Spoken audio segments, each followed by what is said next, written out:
Hey friends, this is the Fight Network studio. This is Robin, this is Cody, and we hang around and talk about fighting. And today we're going to talk about Overeem and Hunt. This fight, Overeem and Hunt, dose. And this fight's cool. It's a very, very cool fight. It's a very interesting fight right now. And I kind of feel like Hunt is a little more evolved as a striker than a lot of the people that Overeem has been fighting. And I include Junior Dos Santos in that category. There's no doubt he's a technical striker, but my question for you is at 42 years old, and everyone brings up the fact that he's a K1 champion, but when you watch him fight, is it so technical or does he just throw bombs? Does he get in there, close that distance, throw those heavies? And as we've seen with the Super Samoan, if he lands on you, especially if you're Overeem, who's been knocked out 10 times, it's going to do some damage. He's subtle, though. There's subtlety in how this big, huge dude is moving around. And there's this sensitivity that these guys get over time. So just me running up to somebody and throwing a huge bomb, and somebody highly evolved like Mark Hunt throwing a huge bomb, it's all of the little subtleties, all of the collection of everything that he's learned over the years, some things he can't even really explain to us. And I think it's an interesting one for that reason, because Overeem has been kind of just like MMA striking these guys. He's like, ah, man, these guys can't strike with me. Playing really simple games of dipping his head out and saying, why don't you try to kick me? And then Arlovsky's like, I don't want to kick him because it's obvious that he wants me to kick him, so what should I do? And kind of do nothing. And he cannot do that with Mark Hunt.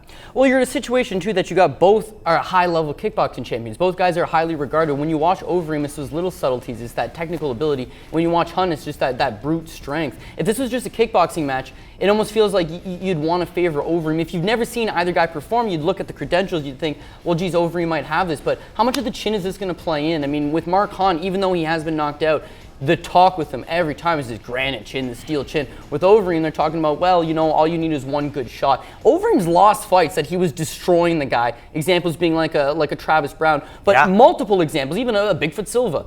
You just got to stay in the fight long enough to land that shot, and Mark Hunt can stay in the fight more than long enough to land that shot. That's why I like Mark Hunt in this fight, I really do, is if the two of them are still there at minute 11, Mark Hunt can take you out. Although, let's be fair, Overeem can too, when you really think about it. It's a great fight. It's just a spectacular killer fight when you put them together. It's also interesting to me, Mark Hunt's pissed off, like he's mad, you know?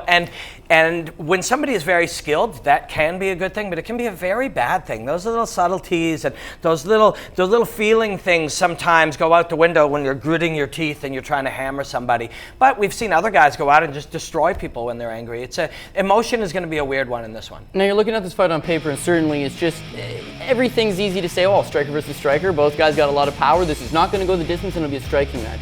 But as we talked about, this is a rematch, and the last time didn't go like that. Overeem ends up on a botched takedown on top of Mark Hunt, where he easily submits him with the arm lock. It's crazy to think that Overeem actually has a ton of submissions despite being the K1 champion and being a kickboxing specialist. When you're Alistair Overeem, you're coming off knockout losses. Do you think to yourself, I've beaten this guy before with a submission, relatively easy. Why not just do the same thing? Yeah, if I'm Mark Hunt, I'm thinking to myself, there's a pretty good chance that this guy's thinking, I beat this guy before relatively easy, why not do the same thing? And I'm going to be ready to hurt him when he's trying to take me down.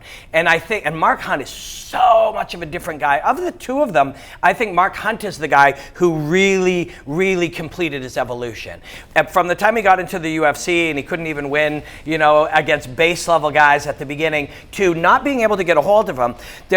Now, Brock Lesnar's a different animal, of course. Brock Lesnar, you know, gets a hold of you. He's like Khabib that way. He's just going to get a hold of you. But I don't know if Overeem will be able to. Hunt is super agile. He's so deceptive, which is why he's so fun to watch. You kind of look at him, he's this big fat Samoan dude, he's, you know, and yet he's able to change direction really well. He's super agile. So I think in the end, if Overeem starts hunting to get a hold of his hips or get a hold of his legs or get him against the fence, and I'm Mark Hunt, I'm hurting him for doing that. It's going to be fun. But you always talk about this too, is that you got to mix up your skills. And if you're Alistair Overeem, you do have that takedown, you do have those submissions. If you're Mark Hunt, you pretty much just got the kickboxing. How much does Mark Hunt go in there thinking, well, he might try to take me down, so I have to worry about that? Whereas if you're Alistair Overeem, you don't got to worry about the takedown. You can use multiple threats. When he's taking on Stipe and those guys, they can wrestle and they can strike. That's the dual threat here. If I'm Mark Hunt, And I'm thinking, is there any chance that this guy thinks I won't wrestle at all, so he won't even, oh, there is? That means I'm going to take him down. Right. That concept starts to become, the more highly evolved guys never make those assumptions. If you make an assumption that, all right, this guy's just a kickboxer, that's when you're on your back. So it has to be in play for all of them. We will often sit there and we will compartmentalize these ideas. Oh man, all I got to do is worry about the takedown. Johnny Hendricks knocks you unconscious. Okay. So I got to worry about Johnny Hendricks' left hand and the takedown. Or as a better example is everybody's getting knocked out by a big fat guy from Vegas with a mullet and a beard. Everybody, overhand right, overhand right, overhand right. He shows it to you, you got to cover up the overhand right, and it's an uppercut. And Hunt started throwing the uppercut. Then you got to deal with overhand right and the uppercut. That's when you start to play with the guy. If I'm Mark Hunt and I start getting a read that Overeem is disrespecting the likelihood that I'll take him down, I'll take his ass down. Now, what do both men benefit from this? I mean, you hear different theories all the time. You hear people say, just take the biggest fight possible. These are both big name guys. They're on a pay-per-view, UFC 209. Just take the biggest fights possible. You hear other people say, if you're not in it to be a champion, then there's no point of hanging around. Both these guys are still obviously highly ranked heavyweights, but both guys are coming off very decisive losses to Stipe Miocic, not really in that title hunt. Mark Hunt's about 42 years old. Yep. I think Overeem's 36 years old. What does a win for either man do for them at this stage in their career? It's an interesting one, that heavyweight division right now.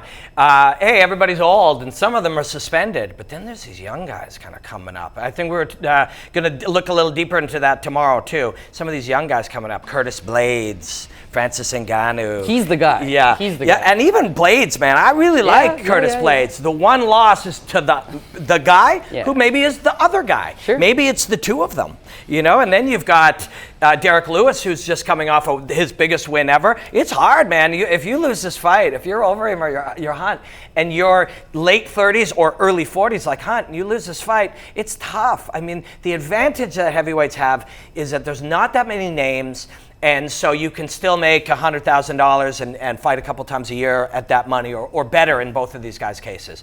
The disadvantage is I get smashed in the head by a heavyweight.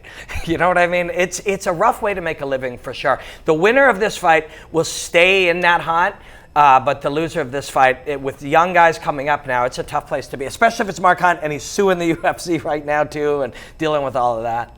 I got to ask you this, though. Why is it that heavyweights seem to mature a little bit later? And I say that because I do the Canadian rankings in Canada, and I like to see, well, what's the median age, what's the average age amongst the divisions? If you look at a division like featherweight or flyweight, the average age of the division, 27, 28 years old. Because if you're small, you got to be fast. And as you start to get a little bit older, you start to lose that. Now, a guy like Adrian Woolley, he'll always have that durability, that grittiness to beat a young guy. But when you look at heavyweight, even in Canada, the average age is now 33 years old. The UFC is no different. If you look at the top 10, top 15 guys, they're all older guys. But you talked about it, they're so much bigger and they're smashing each other. They're breaking each other's bodies down. Well, why is it that at 36 years old, you can hit your peak all of a sudden? It's because you can. It's because there's still space. It's because there isn't young guys.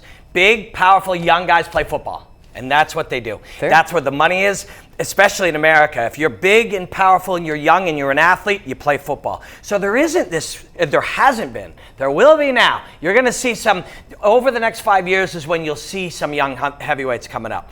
But for the most part, they're just not there. So you're a 22-year-old guy, you're big and strong, and you're pretty fit, and you do a little kickboxing. Shit, I could be in the top 5 heavyweights in Canada if I just fought for a bit. It's just available because there's not a lot of young athletes. But that wraps it up for us. And hang with us all week. We're going to be covering this and tons of other stuff here at Fight Network. Have a good one. Enjoy the hostilities, my friends.